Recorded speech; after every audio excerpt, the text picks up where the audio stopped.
चित्तौड़गढ़ पर अकबर का हमला होने वाला था, तो वो उधर चित्तौड़गढ़ जा रहे थे। रास्ते में थोड़े बहुत सैनिक थे उनके पास में, रास्ते में जंगल से जा रहे थे, जंगल में एक डाकू रहता था, उसका नाम था मल्लू भील। क्या नाम था? मल्लू भील। मल्लू भील मिल गया उनको। मल्लू भील का काम ही था आते जाते लोगों को लूट लिया करता। और मल्लू भील ने जैसे उनको देखा, उसने कहा सरेंडर करो, रख जो जो तुम्हारे पास रख दो इधर। जयमल, जयमल के साथ में कुछ साथी, उधर मल्लू भील के साथ में कुछ साथी। जयमल का जो सेनापति था उसने जयमल से पूछा कि अठैक बठै, अठैक यहां या वहां? और जयमल ने उसको कहा बठै। और जयमल के जितने साथी थे सब ने अपने हथियार चुपचाप रख दिए, जो जो धन वगैरह अपने पास था वो सारा रख दिया, भोजन वोजन जो साथ में था वो सारा रख दिया, और वहां से चले। तो मल्लू भील जो डाकुओं का सरदार था उसको बड़ा अचंभा हुआ इस बात का, और उसने कहा अरे अरे भैया 2 मिनट रुको यार, कौन हो तुम लोग? यार जितने तुम थे संख्या में उतने ही हम थे, हथियार तुम्हारे पास भी थे, थोड़ी हिम्मत दिखा दे, लड़ते यार, ऐसे क्या चुपचाप कायरों की तरह हथियार रख के चल पड़े? और शरीर से हट्टे कट्टे मालूम होते हो, ढंग के घर के भी मालूम होते हो, ये क्या बात की थी आपस में, उसके बाद चुपचाप हथियार रख दिए। जयमल ने कहा कि यार तू तेरा काम कर, तेरा काम डाका मारना है, डाका मिल गया तेरे को, रवाना होने यार। अब तेरे को इससे क्या मतलब है कि लड़के लिया बिना लड़के लिया सीधा रख के गए, लड़के रख के गए हम? उसने कहा ले जाओ बोले सामान, मल्लू बिल को इससे ज्यादा सामान की आवश्यकता है, भाई को तो डाका कोई और मिल जाएगा। तुम तो ये बात बता दो, तुम दोनों ने भी क्या बात की थी? जयमल ने कहा देख लेट हो रही है, फटाफट तू सुन ले हमसे, जल्दी से सुन ले। हाँ बताओ क्या बात है? किसने मेरे से, सेनापति ने मेरे से पूछा था भाई इन डाकुओं को यही मारना है, इनसे लड़ना है, या वहां चित्तौड़गढ़ में जाके अकबर से लड़ना है? अपनी एनर्जी कहां खराब करनी है, इन डाकुओं के खिलाफ करनी है, अकबर के खिलाफ करनी है? तो मैंने कहा अकबर के खिलाफ। तो हमने हथियार रख दिए कि जिंदगी में आपको पैमाने तय करने पड़ते हैं कि कहां लड़ना है। डाकुओं के खिलाफ लड़के खत्म होना है या अकबर के खिलाफ लड़के खत्म होना है? डाकुओं के खिलाफ लड़के मर जाएंगे तो कोई भी जानेगा नहीं, और अकबर के खिलाफ लड़ेंगे तो शताब्दियों तक याद किए जाएंगे कि यार चित्तौड़गढ़ में जाकर अकबर के खिलाफ लड़े थे। मल्लू भील बड़ा इंप्रेस हुआ, मल्लू भील डाका छोड़ के उनके साथ ही हो गया था, वो भी लड़ा था बाद में अकबर के खिलाफ। आपको जिंदगी में तय करना है कि या तो कोचिंग वाली सीट के लिए लड़ना है ना, या आरएस के लिए लड़ना है। होता कुछ ही नहीं है, आप सीट पर कहीं भी बैठ जाएंगे उससे भी कोई फर्क नहीं पड़ेगा। ये एक वाली गलतफहमी मैंने आपको बताई दी थी कि आगे बैठने से पीछे बैठने से यदि असर पड़ता, तो हम कोचिंग वाले इतने तेज लोग हैं कि आगे वाली सीट की फीस डबल कर देते, और हम कहते हैं कि आगे वाली सीट प्राप्त करनी है तो डबल फीस दीजिए, क्योंकि यहीं से होते हैं सिलेक्शन। चालू आदमी हम सारे, है ना, भयंकर बोले तो नहीं लगते हैं तुम्हें? हाँ देखा हो रहे हैं बोले ऐसे कहो सर बहुत बोले हो आप है ना, तो हम आपकी फीस डबल कर देते हैं। हमने ऐसा नहीं कर रखा है, इसका मतलब कोचिंग में कहीं बैठने से तो सिलेक्शन होता, उसके लिए तो पढ़ाई करनी पड़ती है। दूसरा कि हमारे में ईगो प्रॉब्लम होती है। होता क्या वास्तव में हम इसलिए एक सीट के लिए लड़ लेते हैं कि मैं बैठा हूं तो मैं बैठा हूं, मेरे को कैसे खड़ा कर दिया जाएगा। हो सकता है आदमी में इतना ईगो आ ही जाता है कि यार मेरे कैसे खड़ा कर दिया। और मुझे ऐसा लगता है कि सुबह सुबह 7 बजे, है ना, हम लड़ लिए सीट के लिए, तो एक तो वो क्लास गई उस दिन की, नहीं पढ़ पाओगे, मेरी गारंटी है उस दिन कम से कम पढ़ाई नहीं होगी, घर पे जाके भी नहीं होगी। हमारे दिमाग में 100 प्रकार के आइडिया चलेंगे उसके बाद में। एक आइडिया तो ये चलेंगे कि मैं मान क्यों गया था, कूट देता ना बाहर निकलते उसको। एक आइडिया ये भी चल सकता है कि यार क्यों पंगा लिया अपन ने, अलग जाके बैठ जाते थे यार, फालतू में पंचायती नहीं होती, सर ने भी 4 बातें सुना दी। कुछ भी इस प्रकार का दिमाग में चल सकता है। दिमाग में कुछ भी चलेगा, इसका सीधा मतलब है उस दिन याद नहीं होगा आपकी। इसलिए ये तय कर लिया जाए कि अपने को क्या करना है, क्या नहीं करना। मैं हमेशा ही बताता हूँ, मैं नया नया जब कोचिंग आया था तो मैं एक दिन कहीं, मैं दो रूममेट थे, हम 2 लोग रहते थे साथ में, तो मैं कहीं पर आके बैठा, तो एक लड़का थोड़ी देर बाद में, उसने कहा भाई यहाँ पर मैं बैठा था तो तुम खड़े हो पीछे बैठ जाओ। मैंने कहा यार मैं तब यहाँ, ना तो कोई रजिस्टर था ना कोई बैग था, तो मैं बैठ गया यहाँ पे। उसने कहा नहीं यार मैं बैठा था और मैं बाहर चला गया था। मैं यार तू कुछ बैग वेग रख जाता तो होता। तो उसने कहा यार पंचायत ज्यादा आती है, कहाँ ना बैठता, किस बात की पंचायती है तेरे? तो मैं तो कुछ ही नहीं बोला, मैं तो मेरे नोट्स उठाए पीछे जाने लग गया। मेरे जो रूममेट था उसने कहा कि पंचायती तू कर रहा, बाहर नहीं निकलेगा क्या? कोचिंग में रहना होता है क्या, कोचिंग से बाहर नहीं जाना होता? बाहर निकल टांगे तोड़ेंगे तेरी आज। तो उससे थोड़ी तू मैं भी, वो वापस मेरे दोस्त की तरफ बोला, तो मैंने वापस कहा यार बैठ जाएंगे कहीं बैठ जाएंगे, पर तू ये पंचायती नहीं। तो यूं कर कुरा के हम वापस पीछे, मैंने मेरे रूममेट का मैं छोड़ यार छोड़ छोड़ छोड़, फिर जाके बैठते, फिर जाके बैठ गए। पर वो मेरे दोस्त और उसके बीच में थोड़ी हॉट टॉक हुई, हॉट टॉक हुई तो बाहर जैसे ही क्लास 2 घंटे बाद खत्म हुई तो उसने वापस मेरे दोस्त को कुछ कहा, तो उस दोस्त ने वापस उसका कोई गला वड़ा पकड़ने की कोशिश की, पर 2-4 लोग और खड़े होंगे, मत्था ही नहीं वहां पे, उन्होंने छुड़ा छुड़ू दिया। ओके, मैंने उसको वापस कहा यार मरने दे, क्यों अपने पंचायती करनी है ऐसे। और वो दिलीप सर के पास चला गया। और मैं क्लास में थोड़ा ठीक बोलता था, क्लास में सर सुनते तो मैं सुना दिया करता, नाम वाम तो कोई जानता नहीं था। उसने जाके दिलीप सर कहा कि वो एक जो लंबा सा पतला सा लड़का था क्लास में, जो क्लास में सुनाता है, उसने मेरे साथ धक्का मुक्की की है और मेरे को सीट के लेकर लड़ाई की। दिलीप सर ने मेरे को बुलाया, सर ने खूब डांटा, भयंकर तरीके से फटकारा कि लखन तो है नहीं, घर वालों ने तुम्हें यहाँ भेज दिया, फलान टिंकड़ दिया, और कोचिंग में फीस जमा करवाने का मतलब ये थोड़ी होता तुम किसी से कर लोगे वो कर लोगे। मैंने एक बार आर्ग्यू देने की कोशिश की, अरे सर मेरी इससे कोई गलती नहीं। सर ने सॉरी बोलो, तुम सॉरी बोलो, अब क्या सॉरी बोलो। मैंने उस लड़के से सॉरी बोल दिया, उसका ईगो सेटिस्फाई हुआ, उसने मेरी तरफ यूं बड़ा वैसे देखा गिल्ला है ना। पर मैं चुपचाप जाके बैठ गया। मैंने मेरे रूममेट को, बाद में सीनियर थे वो भैया 1 साल, हम बीकानेर में साथ ही पढ़े थे, मैंने कहा मरने दो यार, क्यों पंचायती करनी है अपने, कहीं बैठने से क्या फर्क पड़ता है, अपने वैसे पीछे ही बैठते हैं। आज ही आगे सीट खाली दिखी थी इसलिए बैठ गए थे अपने। और वो यूं था कि भाई कुछ लोग आगे बैठ गए थे, हम घुसे, घुसते वो जहां सीट दिखी थी वहां बैठ गए, वरना पहले हम जल्दी आते थे, जल्दी इसलिए आते कि पीछे बैठेंगे, आराम से दिखता वैसा पीछे बैठ जाएंगे। तो मैं आज यार बैठ गए थे, कल से अपने पीछे बैठेंगे, आगे बैठना ही नहीं है, ये पंचायती अपने करनी नहीं। बात आई गई हो गई, बेच खत्म हो गया। हम उन भैया से कभी, वो जिनसे भी थोड़ी बहुत हमारी बात हुई, उनसे हम कभी नहीं बोले, वो हमसे कभी नहीं बोले। मेरा दोस्त तो फिर भी उल्टा टेढ़ा देखता भी रहता था, मैं तो इग्नोर ही मारता, मरने दो यार। 2-3 साल बीत गए उस बात को, भूल भाल के चीजों को। वो पता नहीं उस बेस समाप्त होने के बाद मत फिर भी कोचिंग आया करता था। उनका शायद प्री नहीं हुआ था, मेरा उस साल प्री हो गया था, तो मैं मेंस देने लग गया था, उनका नहीं हुआ, तो वो नहीं आने, मेंस वाले बेच में नहीं आते, मेरे को नहीं दिखे। उसके बाद 3-1 साल बाद मैं पढ़ाने लग गया था। एक दिन मैं सुबह सुबह 7 से 9 वाली क्लास लेने के लिए गया, तो वो क्लास में बैठे थे। उस दिन अपना ईगो सेटिस्फाई था भाई, नहीं पर लड़ाई है जी, आप कहाँ लड़ना चाहते हो, क्या लड़ना चाहते हो। वो भैया भी 2 घंटे, मैंने कुछ ही नहीं कहा उनको, बैठे थे जैसे बाकी स्टूडेंट को पढ़ाया, वो भी पढ़ लिए लिख लिए, पर 2 घंटे बाद उसके बाद वो क्लास नहीं आए कभी। उस बंदे को भी तो लगा होगा ना, है ना। तो तय कीजिए लड़ाई कहाँ करनी है। उस दिन सीट चेंज कर दी थी, वो वहीं उसी सीट पे थे जिसके लिए लड़े थे, मैं थोड़ा ऊपर था, सीट चेंज ही तो थी और क्या थी, है ना। तो ये आपको तय करने हैं कब क्या करना है, कब क्या नहीं करना, और कुछ ही नहीं होता इससे। उस दिन एक दिन की पढ़ाई खराब हो जाती है।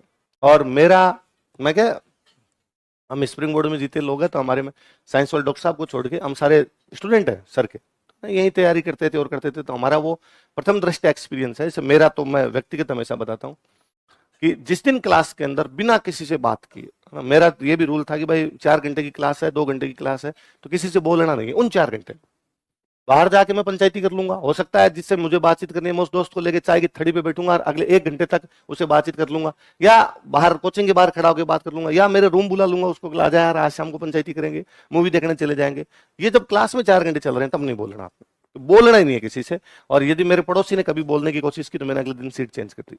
मेरा दो था कि एक तो मैं जब बोलूंगा तो मेरा कंसंट्रेशन भंग हो जाएगा, मेरी चीजें याद नहीं होगी। दूसरा मेरा यह था कि यदि सर सामने खड़े और फिर यदि बोलते तो बदतमीजी होती, तो नहीं बोलना, अपने बाद में बोले, बात कर लेंगे खूब, मैं तो बोलने में था खूब बातूनी आदमी हूँ, तो मैं बाहर जाके बातचीत कर लूंगा, अभी इससे क्या बातचीत करनी। फिर भी मान लो कभी ऐसा हुआ हो कि पड़ोसी बैठा और उससे बातचीत हो गई हो, उस 10 मिनट 15 मिनट में जब वो बातचीत हुई, उस समय जो टॉपिक समझाया गया हो वो कभी समझ में नहीं है, दिमाग वहीं चलता रहा। बाकी छोड़ो, आप मत कहता हूँ, आप कोचिंग आते हो 7 बजे, उससे पहले कोई फोन आ जाए आपके, कोई टेंशन की बात बता दे और बता दे, आपका 4 घंटे मन नहीं लगेगा क्लास में। मैंने जब पढ़ाने लग गया था ना, अब जब तक नहीं पढ़ाता था तब तक रूटीन तो था नहीं, तब तक तो ये था भाई कोचिंग आते थे चले जाते, शाम का बैच है तो मैं लगभग शाम के बैच में आया, कभी सुबह नहीं आया कोचिंग, बहुत थोड़े टाइम के लिए कभी किसी बैच में आ गया हूँ तो भले ही, बाकी शाम को आता था। तो अब घर वालों का फोन कभी भी आ सकता, घर वाले तो कभी भी कर सकते, हालांकि कम ही करते हैं मुझे, पर फिर भी कभी कर लेते, दिन में भी कर लिया मम्मी ने फोन, कभी शाम को भी कर लिया। मैं जब पढ़ाने लगा तो मैंने नोटिस किया कि मैं क्लास ले रहा हूँ मान लो 11 से 1 बजे की, मम्मी को लगा 12 बजे खाना वाना खाने के बाद लगे बात कर लेते, मम्मी ने फोन किया, अब मेरे से क्लास में फोन उठाया नहीं जाए, अब मान लो मम्मी का फोन आया 12:15 बजे, अब मेरे से 12:15 से 1 वाली क्लास नहीं ली जा रही, मेरा दिमाग उधर है कि क्यों फोन किया होगा, कोई घटना तो नहीं हो गई होगी, क्या दिक्कत है। और यदि कभी दोबारा आ गया तो मैं लाइन ही भूलने लग गया कि अगली लाइन क्या लिखना है, नया नया मास्टर था तो वैसे डर लगता कि यार कुछ भूल नहीं जाए और नहीं जाए। फिर मैंने एक दिन घर वालों को स्पष्ट तौर पे कहा कि सुबह 7 बजे से लेकर शाम को 7 बजे तक मुझे तब तक कोई कॉल ना किया जाए जब तक ये ना लगे कि एक आदमी मर रहा है और उसको केवल मैं बचा सकता हूँ, कि दुनिया में एक ही व्यक्ति बचा है, वो ही इसको जिंदा रख सकता है, बाकी कोई इसको बचा नहीं सकता, संजीवनी बूटी केवल मेरे पास में है, तो मुझे कॉल देना। उसके बाद मेरे घर वालों ने कभी कॉल नहीं किया, मेरे से आज भी क्लास में फोन नहीं उठाया जाता नवीन जी के अलावा किसी का। नवीन जी का फोन मैं इसलिए उठा लेता हूँ कि कई बार वो इस प्रकार का मैसेज देते हैं कि आज इस क्लास को अभी 9 बजे मत छोड़ देना, 9:15 तक लेना, तो मुझे लगता है सीट चाहिए तुम्हें, आगे आओ, पीछे खाली बातें सुनने से नहीं होगा, बिठा भाई। तो नवीन जी हमेशा आगे भाई, 9 बजे क्लास छोड़नी है, नवीन जी मुझे कहते हैं डॉक्टर साहब तो 9:30 आएंगे सर, तो आप थोड़ी सी 15 मिनट एक्स्ट्रा क्लास ले लेना। तो मेरे वो रहता है कि हाँ भाई एक्स्ट्रा क्लास लेनी है, तो उनका फोन उठा लिया, बाकी मेरे से फोन नहीं उठाया जाता, इधर आ जाओ। तो कारण है कि वही कि फोन उठाते कंसंट्रेशन भंग हो जाएगा, फिर क्लास नहीं ली जाएगी अपने से, जो कि मुझे लगता है कि क्लास लेना अपने आप में एक आनंद का सा होता है। उसमें मैं जितनी रो में रहूंगा, जितना मेरे घेटों के अंदर रहूंगा, जो मेरे दिमाग में उसी में चलता रहूंगा, तो मैं ढंग से क्लास ले पाऊंगा। ढंग से का मतलब है जो मुझे आता है मैं आप तक डिलीवर कर दूं, जैसा मुझे आता है वैसा डिलीवर कर दूं, तब तो आपकी चीजें याद होगी। मैं कहता हूं एक दिन मैं टेंशन में आके आपकी क्लास लेके चले जाऊं, मैं तो छोड़ो फिर भी 2 घंटे ले जाऊंगा, आपको उस दिन याद नहीं होगा, आपको लगेगा आज सर ने केवल लिखाया है। जबकि ये मैं नॉर्मल आता हूँ, क्या है हिस्ट्री में क्या समझा, कोई समझाने वाली बात होती है? साइंस चलो समझाने वाला सब्जेक्ट है, क्या समझाना है इसमें? पर फिर भी हम चार इधर उधर की बातें करते हैं। हम यूं कि भाई बंजारे कौन होते हैं, मैं आपको यूं एग्जांपल देता हूं कि भाई क्रिकेट खेलते थे बचपन में, शाम को घर आते, दिन में नहीं आते, तो भी मम्मी कहती क्या बंजारों की तरह घूमते रहते हो, क्या है ये, कोई बात है क्या? पर ठीक है एग्जाम्पल है, अब अपने दिमाग में सेट होता है कि बंजारे मतलब जो घूमते रहते हैं वो कौन होते हैं, बंजारे। ये क्वेश्चन आता है घुमक्कड़ व्यापारियों को क्या कहा जाता है, बंजारा कहा जाता है। अपने दिमाग में चीजें जुड़ती है, जब याद करते हैं तब हो जाता है। इसलिए दिमाग का शांत रहना, दिमाग का खाली रहना बेहद जरूरी है। इसलिए जिंदगी में अपने स्टैंडर्ड तय कीजिए, कहाँ लड़ना है, कब लड़ना है, किससे लड़ना है, और यकीन मानिए जिंदगी लड़ने के इतने मौके देगी जिसकी हद नहीं, खूब मौके देगी। इसलिए 3-4 साल जब तक ये तैयारी करो चुप रहिए, जितना सुन सकते हो लोगों की सुनिए, उसके बाद बोलना। नवजोत सिंह सिद्धू को जानते हो? जानते हो? जानते हो सारे? क्रिकेट की कमेंट्री करता है, पॉलिटिकल पार्टी से चुनाव लड़ता है, लाफ्टर चैलेंज में भी वही बैठा रहता है, कपिल शर्मा वाले शो के अंदर भी आ जाता है, ऐसे खूब सारे अलग अलग काम करता है और खूब बोलता है, इतनी चीजें बोलता है, इतने तो शायरियां बोलता रहता है, चकदे फट्टे नपदे किल्लीन पता नहीं क्या क्या करता रहता है। मैं कपिल देव का इंटरव्यू सुन रहा था, कपिल देव भारत के पूर्व कप्तान जो नवजोत सिंह सिद्धू के टाइम कप्तान थे। कपिल देव ने कहा यार मैं जब ये नया नया आया था टीम में, यार जब तक ये क्रिकेट खेल रहा था हमने इसको किसी से बोलते भी नहीं देखा, ये बोलता ही नहीं था यार, चुप ही रहता था। वो बंदा कई साल तक चुप रहा, उसने लिया, फिर उसने कहा अब तुम सुनो, अब मैं ही बोलूंगा, तुम टीवी में कुछ ही लगाओगे मैं ही दिखूंगा, और कितना बोलता है। तो अभी अपने ग्रहण कीजिए, फिर फट जाइए दिन बम बन के, तो उसके बाद सब चीजें आसान हो जाएगी। कब बोलना है, क्या बोलना है, ये भी जिंदगी तय करेगी। अभी तुम कितना भी कुछ बोल लोगे, लोग सुनने वाले नहीं होंगे। कभी सिलेक्शन हो गया, जिंदगी में अच्छे पदों पर पहुंच गए, उसके बाद अपने आप सुनने वाले होंगे, लोग तुम्हें बुला बुला के सुन लेंगे। इसलिए दिमाग खाली रखा कीजिए एकदम। और तुम तो सुबह वाला बैच तो लेते इसलिए हो ज्यादातर बच्चे, तो ये सुबह सुबह पढ़ाई हो जाती है, फिर सुबह सुबह आके लड़ लेते हो। फिर तो उल्टा कर दो कि सर सुबह सुबह लड़ाई हो जाती है, सुबह सुबह पढ़ाई नहीं होती, ढंग से लड़ाई हो जाती है थोड़ी, तो नहीं करना। अपने सीटों के लिए क्या लड़ना है यार, कोई आके बैठ भी गया, मैं कहता हूं कई बार ऐसा होगा कि आपकी कोई गलती नहीं, सामने वाले की गलती है, दूसरे की गलती है, वो आके बैठ गया, तो भी अपने उतना ही चिल रहना, उतना ही कूल रहना, चुपचाप कॉपियां उठानी, जहां जगह दिखे वहां भी जाके बैठ जाना, कोई नहीं फर्क पड़ता। उल्टा मैं कहता हूं जो सबसे पीछे बैठा उसको सबसे अधिक समझ आएगा, या कुछ भी नहीं है एकदम भी। मैं तो कोई सैकड़ों क्या हजारों विद्यार्थियों को जानता हूँ जो क्लास में सबसे पिछले वाली लाइन में जाके बैठे होंगे और फिर भी अच्छे सिलेक्शन हुए, कोई फर्क नहीं पड़ता, उल्टा पीछे ज्यादा ठीक दिखता है। ये सब मन की भ्रांतियां हैं कि एकदम यूं छाती पे जाके बैठ जाएंगे तो ये अपने समझ में आ जाएगा। मैं ऐसे होता तो यहाँ बैठ जाऊं, टेबल एक एक यहाँ और लगा लो, एकदम मेरे ऊपर ही चढ़ जाओ, यूं शर्ट फाड़ लो, किला समझा, उधर मत बता मुझे बता पहले। अगला लिखो, एक ही आंदोलन।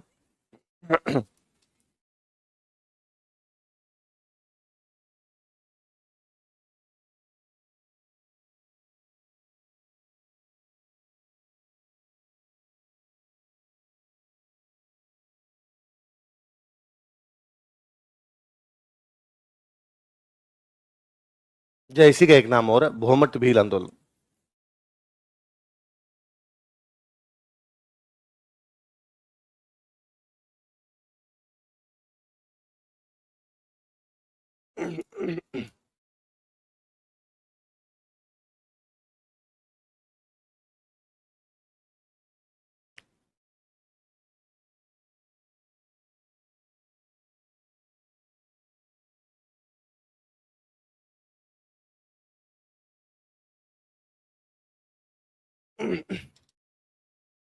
एक और है ना, तुम क्लास में मान लो टीचर्स की बात मानो नहीं मानो, कोई फर्क नहीं पड़ता ना, मेरे से तुम जैसे बात करनी हो वैसे कर लिया करो।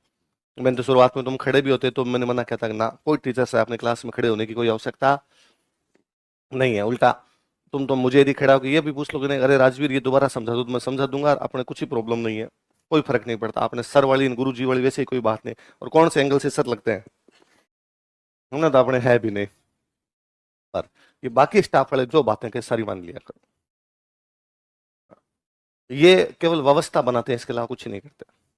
और व्यवस्था है तभी हम पढ़ पाते हैं। आप सुबह आते हो, सारी टेबल्स व्यवस्थित लगी हुई होती है। आप आए, मेरे लिए टेबल रखी हुई है, मेरे लिए मार्कर रखा हुआ है, बोर्ड वोर्ड सेट किया हुआ है, पानी की बोतल रखी हुई है। मान लो ये ना हो, आप सुबह 7 बजे क्लास और आपको आके कि वो टेबलें तो एक बार तुम्हें ही साफ करके बैठना पड़ेगा, और टेबलें यूं पड़ी एक एक के ऊपर लगी हुई, एक के नीचे, तो पहले तो आप टेबलें लगाओगे, थोड़ा साफ वाफ करोगे, तब जाके सीटें मिलेगी। मैं उर्मा आते पहले तो ढूंढूं 15 मिनट करे, मार्कर कहाँ गया, मार्कर कहाँ गया, कल तो यहीं रख के गया था, तो क्या हम प्रॉपर सही ढंग से पढ़ पाएंगे? अभी हम पढ़ पाते हैं क्योंकि ये व्यवस्था बना के रखते हैं, इसलिए व्यवस्था का पूरा सहयोग किया जाए। हाँ हाँ, इनके खिलाफ शिकायतें हो सकती है, ये हो सकता है ये भी गलत काम करते हो, इनके खिलाफ कोई शिकायत हो तब मुझे बताइए, इनको मैं फटकार लूंगा, मैं डांट लूंगा, आप मत लड़िए। ये यदि कहते हैं यहां बैठा जाए तो बैठ लिया जाए। आपको फिर लगता है कि मेरे साथ अन्याय हुआ, मेरे को यहां क्यों बिठा दिया, भैया ने उसका पक्ष लिया था, ये कर लिया था, मैं आता ही हूँ। कोई टीचर आएगा, दूसरा आएगा, आ जाइए मैनेजमेंट में, नवीन जी वहां बैठे, नवीन जी के पास चले जाइए, हम सब आपकी समस्याओं का समाधान कर लेंगे। आप अपने स्तर पे ऐसा कुछ ही मत कीजिए, अपने स्तर पे एक काम करना, आपको पढ़ाई वो कर लो, है ना, इसके अलावा बाकी सब चीजों को टेंशन में छोड़िए। बाकी घर गृहस्थी के काम आपके घर वाले देख लेंगे, उनके अंदर भी ज्यादा पंचायती करने की आवश्यकता नहीं। क्या कई बार स्टूडेंट जयपुर बैठा बैठा इस बात का लोड लेता रहता है कि घर में अपने क्या क्या चल रहा है। तुम्हारे जाने से, तुम्हारे करने से घर पे कोई भी काम होने वाला नहीं, इसलिए घर वालों से ज्यादा फोन पे भी बात नहीं करेंगे। लड़कियां कितनी बार दिन में बात करती हो घर पे? एक बार, 3 3 बार तो नहीं करती? एक बार यहाँ से जाते टाइम, और एक बार खाना खाने के बाद, और एक बार शाम को खाना खाने के बाद, ऐसे तो नहीं है? हैं? हाँ, ज्यादा फोन पे बातें नहीं करनी। घर वाले ज्यादा फोन तो नहीं करते? घर वाले फोन करे तो घर वालों का देना आपने कि नहीं मैं पढ़ रहा हूँ, मैं खुद ही कर लूंगा आपको फोन, अपने आप घर वाले समझ जाएंगे। तो क्योंकि ज्यादा बात होता क्या है, पढ़ाई के लिए दिमाग खाली रखना जरूरी है। जैसे कोई बात यदि आपके दिमाग में आएगी, ये वायरस है, वो उस पढ़ने को रोकेगा, वो उस 15 20 मिनट को बाधित करेगा, आधे घंटे को बाधित करेगा, उसके बाद पढ़ाई शुरू करवाएगा वो। और तो मेरे एक दोस्त है, उन्होंने सिम चेंज की थी अपने, और अपने सिम चेंज करके अपने पापा को फोन किया था, पापा रिटायर्ड फौजी, कि पापा मैंने सिम चेंज की है, ये मेरे नए नंबर है, आपको कोई जरूरत हो तो मेरे को नए नंबरों पे कॉल करना। पापा ने कहा इस लास्ट लाइन को रिपीट करना, यदि मुझे कोई जरूरत हो इस जिंदगी में, तेरे से मेरे को कोई जरूरत नहीं पड़ेगी, और इस लायक तू अभी नहीं है कि तू मेरे लिए जरूरती बन सकता है, इसलिए चुपचाप अपनी पढ़ाई कर। कोई नंबर आ जाए, मैंने तो तेरे पुराने नंबर भी सेव नहीं कर रखे, ये भी नहीं करूंगा। तेरे को 1 तारीख को पैसे की जरूरत पड़ेगी, मेरे से किसी भी नंबर से फोन कर देना, भेज दूंगा। कौन रख पंचायती फालतू की। मुझे उनके पापा वाला एटीट्यूड एकदम सही लगता है कि हाँ हाँ सही बात है, अपने अपने पापा का क्या काम कर सकते हैं? कोई काम नहीं कर सकते। मेरे पापा 3rd ग्रेड टीचर है, उन्होंने आज दिन तक मेरे को कोई काम नहीं बताया। एक बार छोटे वाला भाई ने मुझे बता देता है, अरे पापा के एक वो काम है, और यदि तू करवा सकता है, तो मुझे लगता है हाँ यार, मैं इतना तो लोगों को जानता हूँ, मैं करवा दूंगा। मैं पापा से वापस पूछता हूँ ना, तो मेरे तो कोई काम नहीं है। अरे मुझे बता देना ना, है झूठ बोल रहे हैं, और ऐसा होगा तो मैं देख लूंगा, तू तेरा काम करना, तू तेरा देख, अपने अपना देखते हैं, कोई दिक्कत ही नहीं। अभी मास्टरों के जब ट्रांसफर होते रहते हैं, मेरे खूब सारे जानकार जो होते हैं वो हमेशा कहते रहते हैं कि सर इधर ट्रांसफर करवा दो, अपने नहीं करवा सकते, पर लोग कहते तो है। पापा ने कभी नहीं कहा, तू तेरा देख, मैं मेरा बस में चला जाऊंगा, बस से आ जाऊंगा। मैंने उनको 2019 के आसपास कह दिया था कि भाई आप नौकरी छोड़ दो, घर पे रह जाओ, क्या जरूरत है, अब मैं इतना तो कमाई लेता हूँ, चल जाएगा। तो उनका फिर क्या कराएगा मेरे से, घर पे बिठा के? तेरे पास कोई नया आइडिया हो, नया कोई प्लान हो? आइडिया तो कुछ भी नहीं है, घर पे बैठे रहना। उनका ना पंचायती मत कर। मैं मेरे स्कूल जाता हूँ, 10 स्टाफ वाले जाते हैं, आते हैं, इधर उधर की दूसरी बातें होती है, फिर मुझे भी लगा कि हाँ यार, हर व्यक्ति का डेली रूटीन होता है किसी भी प्रकार का, वो अपने रूटीन में ज्यादा कंफर्ट फील करता है। आप किसी व्यक्ति का रूटीन तोड़ के घर बिठा दो, फिर बंदा क्या करेगा? तो अपने घर वालों के कोई काम आने वाले नहीं है। और जिस दिन काम आने लायक बनोगे, उस दिन यदि तुम 7 तालों के बीच में बंद भी हो जाओगे, तो भी लोग ताले तोड़ के बाहर निकाल लेंगे आपको। ये काम आने वाला बंदा, इससे काम करवाया जाना चाहिए, तो पहले उस लायक